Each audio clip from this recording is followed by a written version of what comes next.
Hello everyone. Today's lecture is about extrinsic motivation. And we will start with the introduction of motivation. Motivation is the underlying reasons, drive and desires that give rise to human behavior. तो motivation ऐसी underlying reason drive या Dzire होता है जो कि किसी भी व्यक्ति के बिहेवियर को डायरेक्शन प्रदान करता है और उसके बिहेवियर को एक पर्टिकुलर डायरेक्शन देके उसे गोल तक पहुंचने में हेल्प करता है. People take action for different reasons. Psychologists categorize motivation into two types, intrinsic and extrinsic motivation. तो लोगों के बिहेवियर या एक्शंस का रीजन अलग अलग होता है, लोगों का गोल अलग होता है और उस गोल तक पहुंचने के लिए हर व्यक्ति को मोटिवेशन की जरूरत होती है. मनोवैज्ञानिकों ने मोटिवेशन को मेनली दो टाइप में डिस्क्राइब किया है, इंट्रिंसिक मोटिवेशन और एक्सट्रिंसिक मोटिवेशन. इंट्रिंसिक मोटिवेशन हम लास्ट लेक्चर में कर चुके हैं. तो आज हम एक्सट्रिंसिक मोटिवेशन की बात करेंगे कि एक्सट्रिंसिक मोटिवेशन क्या होता है. Extrinsic motivation refers to doing something not for its inherent enjoyment but for a separable outcome such as receiving rewards or avoiding punishment. तो जैसा हमने लास्ट लेक्चर में बात की थी कि इंट्रिंसिक मोटिवेशन किसी भी पर्सन को इंटरनल एंजॉयमेंट देता है जब व्यक्ति बिना किसी रिवॉर्ड के अपनी खुशी के लिए, अपने एंजॉय के लिए किसी भी काम को लगातार करता रहता है तो उसको इंट्रिंसिक मोटिवेशन कहते हैं. उसी तरीके से एक्सट्रिंसिक मोटिवेशन उससे अलग होता है या हम कह सकते हैं कि उससे अपोजिट होता है. एक्सट्रिंसिक मोटिवेशन किसी भी व्यक्ति में ऐसे मोटिवेशन को कहा जाता है कि जब कोई व्यक्ति किसी काम को अपने इंटरनल एंजॉयमेंट के लिए नहीं करता बल्कि जो उसको अलग से आउटकम मिल रहा होता है या जो रिवॉर्ड मिल रहा होता है, इनाम मिल रहा होता है कोई, या फिर किसी पनिशमेंट से बचने के लिए या उसको अवॉइड करने के लिए व्यक्ति काम करता है तो उसको एक्सट्रिंसिक मोटिवेशन कहा जाता है. Extrinsic motivation refers to behavior that is driven by external rewards such as money, fame, grades and praise. तो एक्सट्रिंसिक मोटिवेशन किसी भी व्यक्ति का ऐसा बिहेवियर होता है जिसमें उस व्यक्ति का बिहेवियर एक्सटर्नल रिवॉर्ड जैसे कि मनी, फेम, ग्रेड या प्रेज के द्वारा ड्राइव होता है या हम कह सकते हैं इनके द्वारा निर्धारित किया जाता है तो उसे एक्सट्रिंसिक मोटिवेशन कहते हैं. This type of motivation arises from outside the individual as opposed to intrinsic motivation which originates inside of the individual. तो जो extrinsic motivation है वो mainly किसी भी व्यक्ति में बाहर से आता है जो कि इंट्रिंसिक मोटिवेशन से बिल्कुल अपोजिट होता है. इंट्रिंसिक मोटिवेशन व्यक्ति में अंदर से ओरिजिनेट होता है, यानी उसको जब इंटरनल हैप्पीनेस मिलती है तो उसकी वजह से उसमें इंट्रिंसिक मोटिवेशन आता है, जबकि एक्सट्रिंसिक मोटिवेशन एक्सटर्नल रिवॉर्ड्स की वजह से व्यक्ति में आता है. Extrinsic motivation is reward driven behaviour. It's a type of operant conditioning. तो एक्सट्रिंसिक मोटिवेशन जो है वो पुरस्कार के ऊपर बेस्ड व्यवहार होता है. पुरस्कार मिलेगा तो ही हम उस पर्टिकुलर बिहेव को करेंगे या फिर किसी पनिशमेंट से बचने के लिए भी हम उस पर्टिकुलर बिहेवियर को कंटिन्यू कर सकते हैं. एक्सट्रिंसिक मोटिवेशन एक तरह का ऑपरेंट कंडीशनिंग है. Operant conditioning is a form of behaviour modification that uses reward or punishment to increase or decrease the likelihood that specific behavior will reoccur. तो operant conditioning जो है वो एक तरह की लर्निंग है जिसमें कि जनरली व्यवहार को मॉडिफाई या व्यवहार को चेंज किया जाता है और जिसमें बिहेवियर मॉडिफिकेशन या व्यवहार को चेंज करने के लिए पुरस्कार या पनिशमेंट का सहारा लिया जाता है.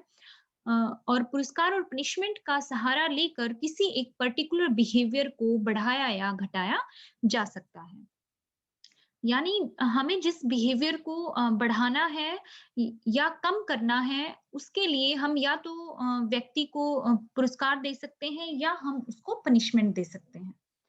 In extrinsic motivation, rewards or other incentive like praise, fame or money are used as motivation for specific activities. वहीं एक्सट्रिंसिक मोटिवेशन में जनरली रिवॉर्ड्स को इंसेंटिव की तरह यूज किया जाता है, यानी रिवॉर्ड को एक पुलिंग फोर्स के रूप में यूज किया जाता है कि लोग अपने आप ही खींचे चले आते हैं उस बिहेवियर की तरफ, या उस बिहेवियर को करने के लिए मजबूर हो जाते हैं। जैसे कि प्रेज़ है, प्रेज़ कर दी जाए किसी व्यक्ति की, फेम अगर उसको मिल जाती है, पैसा उसको मिल जाता है, तो वो मोटिवेट करता है स्पेसिफिक एक्टिविटीज़ करने के लिए। Unlike intrinsic motivation, external factors drive this form of motivation. Intrinsic motivation की बजाय जो external factors हैं वो व्यक्ति में ड्राइव को उत्पन्न करते हैं एक्सट्रिंसिक मोटिवेशन में। अब हम बात करते हैं types of extrinsic rewards. Extrinsic reward can be tangible और साइकोलॉजिकल। तो एक्सट्रिंसिक रिवॉर्ड्स की जब हम बात करते हैं कि किस तरह के रिवॉर्ड्स जनरली व्यक्ति को मिलते हैं जिसकी वजह से उसमें एक्सट्रिंसिक मोटिवेशन आता है, तो दो तरह के यहाँ एक्सट्रिंसिक रिवॉर्ड बताए गए हैं, टेंजिबल और psychological. Tangible factors are factors with a physical form. Any type of financial reward can be an example of tangible factor.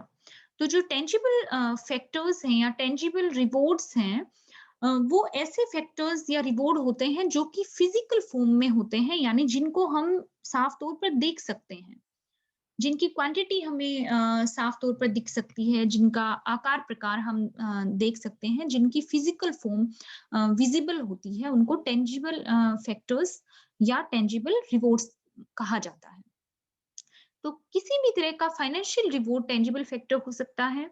Money and trophies are two common type of tangible reward. People engage in activities that they might normally not find terribly enjoyable or rewarding in order to earn a wage.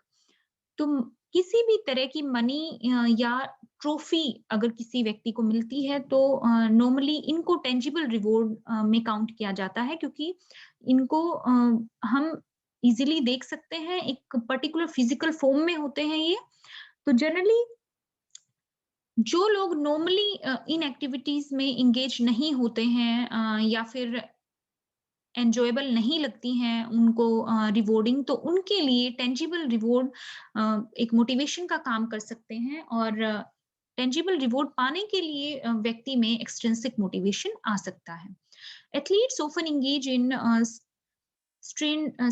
strenuous and difficult training session in order to be able to compete in sporting event to win trophies and awards. तो यहाँ example दिया गया है कि जो athletes हैं वो generally trophies या अवार्ड्स पाने के लिए डिफिकल्ट से डिफिकल्ट ट्रेनिंग सेशंस में पार्टिसिपेट करते हैं, कंटिन्यू अपनी प्रैक्टिस को कंटिन्यू रखते हैं ताकि वो ट्रॉफीज या अवार्ड्स या मेडल जीत सकें। तो ये एक टेंजिबल रिवॉर्ड का एग्जाम्पल है। इनटेंजिबल फैक्टर्स और साइकोलॉजिकल फैक्टर्स। तो इनटेंजिबल फैक्टर्स को साइकोलॉजिकल फैक्टर्स या साइकोलॉजिकल रिवॉर्ड के नाम से भी जाना जाता है। Intangible factors are abstract in their nature and lack a physical form. Example of intangible external motivation include fame and praise. तो जो इनटेंजिबल फैक्टर्स है उनकी कोई पर्टिकुलर फिजिकल फॉर्म नहीं होती है, यानी हम उनको देख नहीं सकते हैं एज इट इज, जैसे कि टेंजिबल फैक्टर्स को देख सकते हैं। इसका एग्जाम्पल है फेम यानी प्रसिद्धि और प्रेज यानी बड़ाई करना। Psychological form of extrinsic motivation can include praise and public acclaim. A child might clean her room in order to receive positive praise from her parents. तो extrinsic motivation का psychological form भी होता है, या हम कह सकते हैं एक्सट्रिंसिक मोटिवेशन में साइकोलॉजिकल फॉर्म में भी रिवॉर्ड मिलता है व्यक्ति को, जिसमें कि उस व्यक्ति की प्रेज करना इंक्लूडेड हो सकता है, या पब्लिकली उसको फेम मिलना हो सकता है, पब्लिकली उसकी तारीफ की जाए। ये सब चीजें साइकोलॉजिकल रिवॉर्ड के रूप में काउंट होती हैं। एक बच्चा अपने रूम को इसलिए क्लीन कर सकता है कि उसे अपने पेरेंट्स से प्रेज मिले, शाबाशी मिले। An actor might perform in a role in order to obtain attention and acclaim from his audience. एक एक्टर अपने ऑडियंस से तारीफ पाने के लिए, उनका ध्यान पाने के लिए बहुत अच्छी एक्टिंग कर सकता है। While these rewards are not physical or tangible, they are a type of motivating reward that is external to the actual process of participating in the event. हालांकि ये जो रिवॉर्ड हैं वो फिजिकली विजिबल नहीं है या टेंजिबल नहीं है, लेकिन फिर भी व्यक्ति को एक्सटर्नली मोटिवेट करने का काम करते हैं और पर्सन अपनी परफॉर्मेंस को बेटर बनाने की कोशिश करता रहता है. It is a blend of many factors that drives sorry next जो हमारी हेडिंग है वो है टाइप्स ऑफ एक्सट्रिंसिक मोटिवेशन. तो अब हम एक्सट्रिंसिक मोटिवेशन के प्रकार कौन कौन से होते हैं उनकी बात करेंगे. It is a blend of many factors that drives it's process. In the absence of intrinsic motivation, we look for something external to remain motivated. तो जो एक्सट्रिंसिक मोटिवेशन है वो कई सारे फैक्टर्स का एक मिक्सचर होता है, और जब इंट्रिंसिक मोटिवेशन हमारे अंदर नहीं होता है तो हमें किसी भी एक्सटर्नल रिवॉर्ड की जरूरत होती है मोटिवेट होने के लिए. Extrinsic motivation plays a vital role here. Because of this, we work hard and achieve our goals. तो जहां इंट्रिंसिक मोटिवेशन की कमी होती है वहां एक्सट्रिंसिक मोटिवेशन एक बहुत बड़ा रोल प्ले करता है, और उसकी वजह से हम हार्ड वर्क करते हैं और अपने गोल को इजीली अचीव कर लेते हैं. If anyone is not motivated enough through intrinsic means, you can motivate them by a suitable extrinsic motivation type. अगर कोई व्यक्ति इंट्रिंसिक मोटिवेशन को लैक कर रहा है, उसमें इंट्रिंसिक मोटिवेशन नहीं आ रहा है, तो ऐसे व्यक्ति को एक्सट्रिंसिक मोटिवेशन से मोटिवेट किया जा सकता है. According to some assured studies, we have 4 different type of extrinsic motivation that are defined below. तो कुछ एक स्टडीज हुई हैं साइकोलॉजी में जिसमें कि 4 अलग अलग तरह के एक्सट्रिंसिक मोटिवेशन को डिफाइन किया गया है, जिनके बारे में आगे बात करेंगे. फर्स्ट है external regulation. It means that you engage in some work for getting an external reward. External regulation का मतलब है कि आप किसी भी ऐसे काम में एंगेज हैं जिसकी वजह से आपको कोई एक्सटर्नल रिवॉर्ड या पुरस्कार मिल रहा है. The reward can be a good grade, marks etcetera. The behavior is externally regulated and the person's work purely depend on those imposed reward. तो रिवार्ड जनरली अच्छे मार्क्स हो सकते हैं, अच्छे ग्रेड हो सकते हैं, और व्यक्ति का बिहेवियर प्योरली एक्सटर्नली रेगुलेटेड होता है. व्यक्ति सिर्फ और सिर्फ उन रिवॉर्ड्स को पाने के लिए काम करता है. External regulation is all controlled and doesn't give any autonomy to the person to indulge in it. External regulation पूरी तरह से कंट्रोल होता है उस व्यक्ति के हाथ में जो कि एक्सटर्नल रिवॉर्ड दे रहा है या पुरस्कार दे रहा है, और पर्सन की खुद की कोई ऑटोनॉमी नहीं होती है उसमें. All external reward control this type of motivation. तो जितना ज्यादा एक्सटर्नल रिवॉर्ड मिलेगा व्यक्ति को, व्यक्ति उतना ही बेटर परफॉर्म करने की कोशिश करेगा या उतना ही अपने गोल तक पहुंचने की कोशिश करेगा उस एक्सटर्नल रिवॉर्ड को पाने के लिए. तो एक्सटर्नल रेगुलेशन में जो रिवॉर्ड होते हैं वो व्यक्ति के मोटिवेशन को कंट्रोल करके रखते हैं. सेकंड जो टाइप है एक्सट्रिंसिक मोटिवेशन का वो है इंट्रोजेक्टेड regulation. This type of extrinsic motivation means that a person takes work to do but fully doesn't accept it. तो जो इंटरजेक्टेड रेगुलेशन एक्सट्रिंसिक मोटिवेशन होता है उसमें पर्सन कोई भी काम करने के लिए एक्सटर्नल रिवॉर्ड लेता है, यानी वो काम तो एक्सटर्नल रिवॉर्ड के लिए कर रहा है बट उसको फुली एक्सेप्ट नहीं करता है. वो लोगों को बोलेगा कि मैं रिवॉर्ड पाने के लिए काम नहीं कर रहा हूँ, लेकिन एक्चुअल में वो रिवॉर्ड के लिए ही काम कर रहा होता है, लेकिन उस चीज को दूसरे लोगों के आगे एक्सेप्ट नहीं करता है या खुद भी एक्सेप्ट नहीं करता है. A group of students learning piano for the annual event, but one student thinks if he doesn't play well, he will be out of the team and mates will laugh. जैसे यहाँ example दिया गया है कि students का एक group है जो कि एक्चुअल में एनुअल इवेंट के लिए पियानो सीख रहा है, लेकिन उस ग्रुप में से एक स्टूडेंट ये सोचता है कि अगर वो अच्छा नहीं बजाएगा तो उसकी वजह से वो टीम से आउट हो जाएगा, या फिर उसके जो भी ग्रुप मेंबर्स हैं वो उसके ऊपर हंसेंगे.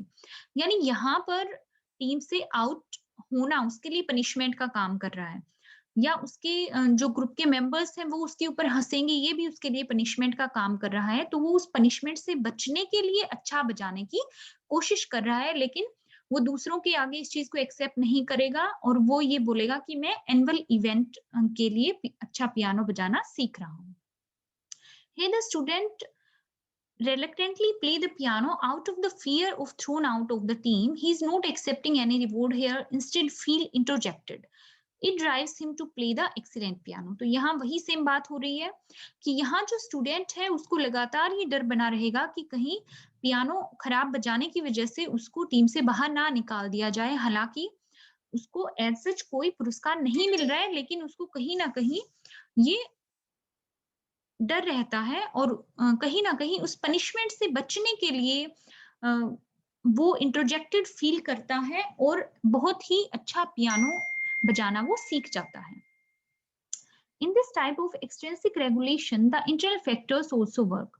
The person will feel motivated because of both external as well as internal values.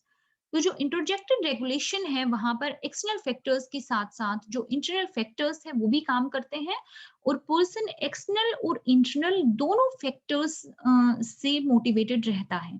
यानी इस पर्सन को एक्सटर्नल रिवॉर्ड भी मोटिवेट करेंगे और इसके साथ ही उसमें इंटरनल रिवॉर्ड या इंटरनल सेटिस्फेक्शन या फिर फियर, ये सब चीजें भी उसको मोटिवेट करेंगी अच्छा काम करने के लिए। थर्ड जो टाइप है एक्सट्रिंसिक मोटिवेशन का वो है रेगुलेशन थ्रू आइडेंटिफिकेशन।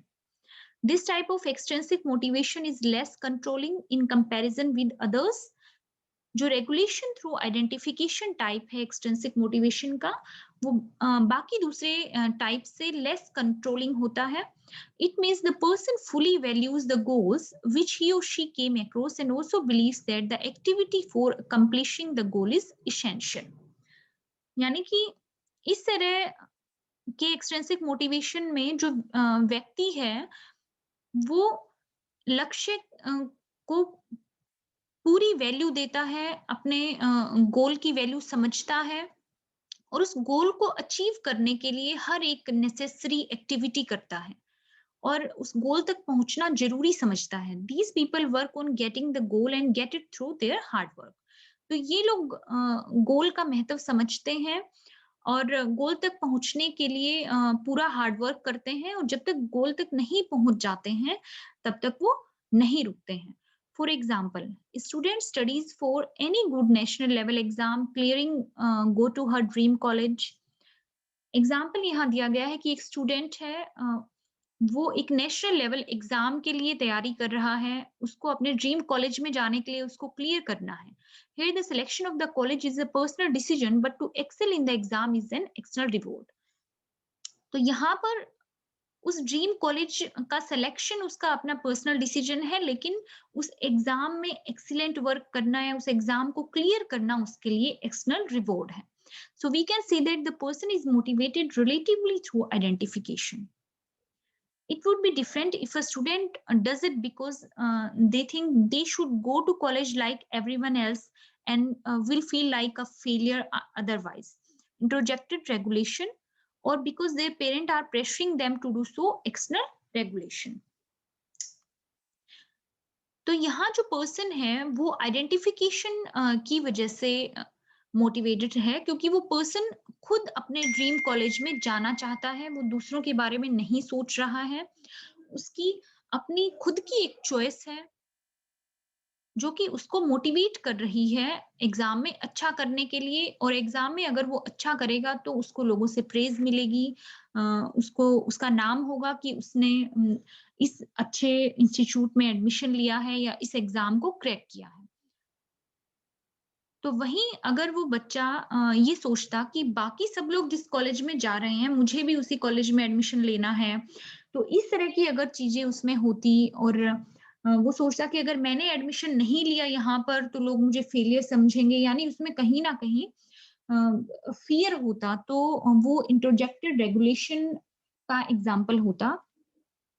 यानी वहां पर इंटरनल प्लस एक्सटर्नल दोनों ही उसके लिए काम कर रहे हैं और वो अपने फियर को दूर करने के लिए या पनिशमेंट से बचने के लिए अगर एक कॉलेज में एडमिशन लेना चाहता तो वो इंट्रोजेक्टेड रेगुलेशन का एग्जाम्पल है।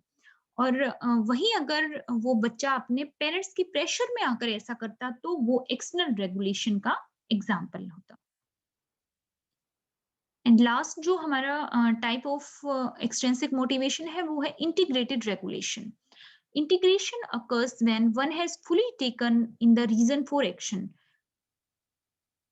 That is, a person has examined the cause and found it compatible with their own values and need. Then the action becomes self-initiated. It is autonomous and not controlled by an external cause.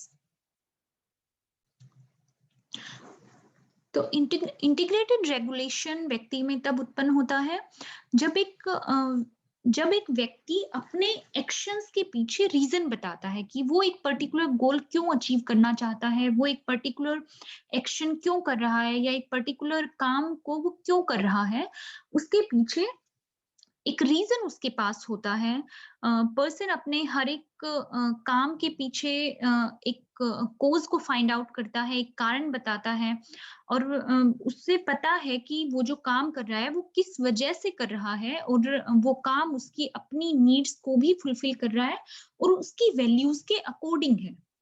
तो व्यक्ति अगर इन सब चीजों को देखते हुए किसी भी एक पर्टिकुलर गोल को अचीव करना चाहता है या कोई काम कर रहा है, तो इस तरह का जो मोटिवेशन है वो इंटीग्रेटेड रेगुलेशन में आता है। उस काम से उसकी अपनी नीड और वैल्यूज भी फुलफिल हो रही हैं और उसको एक ऐसी अचीवमेंट भी मिल रही है जिसकी वजह से उसको मनी, प्रेज एंड फेम भी मिल रहा है। तो वो इंटीग्रेटेड रेगुलेशन एक्सट्रिंसिक मोटिवेशन का एग्जाम्पल है। तो इस तरह का जो मोटिवेशन है वो सेल्फ इनिशिएटेड होता है, यानी व्यक्ति द्वारा खुद से निर्धारित होता है। ये ऑटोनोमस होता है, यहाँ यानी कि यहाँ व्यक्ति का खुद का कंट्रोल होता है अपने एक्शंस के ऊपर या अपने मोटिवेशन के ऊपर। व्यक्ति खुद जिस तरीके से सोचेगा उतना ही उसमें इंटीग्रेटेड रेगुलेशन आएगा या उसमें एक्सट्रिंसिक मोटिवेशन आएगा। एक्सटर्नल कोज या फिर रिवॉर्ड द्वारा कंट्रोल नहीं होता है, यानी व्यक्ति चाहेगा, व्यक्ति जितना ज्यादा खुद उन एक्सटर्नल रिवॉर्ड को पाने की सोचेगा उतना ही ज्यादा वो मेहनत करेगा और उतना जल्दी वो अपने गोल तक पहुंचेगा। Despite being extrinsic, integrated motivation shares many similar qualities and intrinsic motivation and is the best type of extrinsic motivation. हालांकि इंटीग्रेटेड रेगुलेशन एक्सट्रिंसिक मोटिवेशन है, लेकिन फिर भी इंट्रिंसिक मोटिवेशन की बहुत सारी क्वालिटीज इंटीग्रेटेड रेगुलेशन में होती हैं और ये एक्सट्रिंसिक मोटिवेशन का बेस्ट टाइप माना जाता है। Some researcher even refer to integrated regulation as intrinsic because the person has completely internalized the extrinsic cause into their values. हालांकि कुछ एक रिसर्चर ने इंटीग्रेटेड रेगुलेशन को इंट्रिंसिक मोटिवेशन में भी इंक्लूड किया है, क्योंकि इसमें व्यक्ति पूरी तरह से अपने बिहेवियर को इंटरनलाइज करता है, पूरी तरह से व्यक्ति के कंट्रोल में होता है मोटिवेशन और व्यक्ति अपने बिहेवियर को अपनी नीड और वैल्यूज के अकॉर्डिंग डायरेक्शन देता है। अब हम बात करते हैं बेस्ट वेज टू मोटिवेट एक्सट्रिंसिकली, यानी हम किस तरीके से व्यक्ति को एक्सट्रिंसिकली मोटिवेट कर सकते हैं। The four type of extrinsic motivation lie on a spectrum of autonomy from the least autonomous, externally regulated to the most autonomous, integrated. तो एक्सट्रिंसिक मोटिवेशन के जो 4 टाइप बताए गए हैं वो नॉर्मली ऑटोनॉमी के डिफरेंट स्पेक्ट्रम्स के ऊपर लाई करते हैं, जिनमें से कि लीस्ट ऑटोनॉमस एक्सटर्नली रेगुलेटेड को माना जाता है और मोस्ट ऑटोनॉमस इंटीग्रेटेड मोटिवेशन को माना जाता है। To reach integrated regulation one need to believe in the goal of the activity and feel that they chooses it freely. तो इंटीग्रेटेड रेगुलेशन तक पहुंचने के लिए किसी भी व्यक्ति को अपने गोल में बिलीव करना पड़ता है और उस गोल को अचीव करने के लिए अपनी एक्टिविटीज खुद ही फ्रीली सेलेक्ट करनी पड़ती हैं। Two other factors that can lead to integrated regulation are competence and relatedness. तो यहाँ दो फैक्टर और दिए गए हैं जो कि इंटीग्रेटेड रेगुलेशन को व्यक्ति में बढ़ा सकते हैं। पहला है competence. Competence the ability to achieve success. तो अगर कंपिटेंस की फीलिंग किसी व्यक्ति में होती है तो व्यक्ति ज्यादा ऑटोनोमस हो सकता है, यानी व्यक्ति में इंटीग्रेटेड रेगुलेशन जो कि बेस्ट एक्सट्रिंसिक मोटिवेशन होता है वो व्यक्ति में आ सकता है अगर व्यक्ति कॉम्पिटेंट होता है तो। दूसरा है relatedness, the feeling of being connected to others. व्यक्ति जितना ज्यादा दूसरों से कनेक्टेड फील करेगा उतना ही उसमें एक्सट्रिंसिक मोटिवेशन या हम कह सकते हैं इंटीग्रेटेड रेगुलेशन ज्यादा आएगा। अब और जो फैक्टर्स है एक्सट्रिंसिक मोटिवेशन को बढ़ाने के वो है find good reasons. Here are what you can do to motivate someone who doesn't have an intrinsic drive. A person needs to believe in the value of an activity to feel motivated. तो व्यक्ति को एक अच्छा reason मिलना चाहिए motivate होने के लिए, किसी भी एक्टिविटी को करने के लिए उस एक्टिविटी में बिलीव होना चाहिए पर्सन को। तो अगर उसके पास एक अच्छा रीजन होगा तो वो अपने आप ही मोटिवेट हो जाएगा और व्यक्ति को अपनी नीड्स को फुलफिल करने का एक रीजन मिलेगा। सेकंड है give challenges and feedback. Help a person feel competent by starting the activity at a notch or two beyond their current abilities so that it is challenging but also achievable.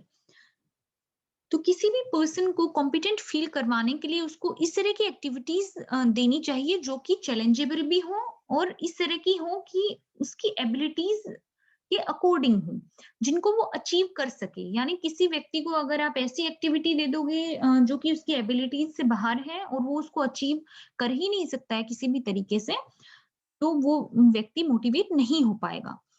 तो उसको activity देने से पहले ये ध्यान रखना चाहिए कि उसकी एबिलिटी के अकॉर्डिंग उसको एक्टिविटीज दी जाएं जिससे कि वो कॉम्पिटेंट फील करे और उसको लगे कि हाँ मैं इनको अचीव कर सकता हूँ। और जब उसको वो एक्टिविटी करने के लिए दे दी जाती है, जब वो उस टास्क को कंप्लीट करने की कोशिश करता है, जब अपनी लिमिट्स के अकॉर्डिंग वो उस काम को करने की कोशिश करता है, उस गोल को अचीव करने की कोशिश करता है, तो प्रेज भी उस व्यक्ति की करनी चाहिए सिंसियरली और उसको फीडबैक देना चाहिए। एंड थर्ड है connect with those who are motivated. People are inherently motivated to feel a sense of belonging and connection to others. तो लोगों में इनहेरेंटली लोगों से कनेक्ट होने की और लोगों से जुड़ने की एक सेंस होती है। तो अगर व्यक्ति को ऐसे लोगों से कनेक्ट किया जाए जो पहले से ही मोटिवेटेड हैं या पैशनेट हैं, ऐसे लोगों के साथ उनको एक्टिविटी करने को दी जाए तो उनके साथ काम करते हुए या उनको देखकर उनके साथ इंगेज होकर व्यक्ति में मोटिवेशन आ सकता है। फॉर एग्जाम्पल एक ऐसा मेंटर आपको मिले जो कि पैशनेट है पर्टिकुलर काम के लिए या मोटिवेटेड है, या आप एक ऐसी टीम को ज्वाइन करें जो उस पर्टिकुलर गोल को अचीव करने के लिए बहुत मेहनत कर रही है या बहुत मोटिवेटेड है, या आपका फ्रेंड ऐसा हो जो बहुत पैशनेट है किसी काम के लिए या बहुत ज्यादा मोटिवेटेड है, तो उनको देखकर उनके संपर्क में आकर भी व्यक्ति में मोटिवेशन आ सकता है। It is observed that extrinsic motivation is not always worse. तो जनरली ये ऑब्जर्व किया जाता है कि एक्सट्रिंसिक मोटिवेशन हमेशा खराब नहीं होता है। When you genuinely need to make people motivated for a task or work, extrinsic motivation is the only way left. It will give you the best result. तो जब आप जेन्युइनली लोगों को मोटिवेट करना चाहते हैं किसी भी टास्क या काम के लिए, तो एक्सट्रिंसिक मोटिवेशन बहुत बड़ा रोल प्ले करता है और ये हमें बेस्ट रिजल्ट देता है। To make extrinsic motivation work in the long run, implement the integrated regulation type.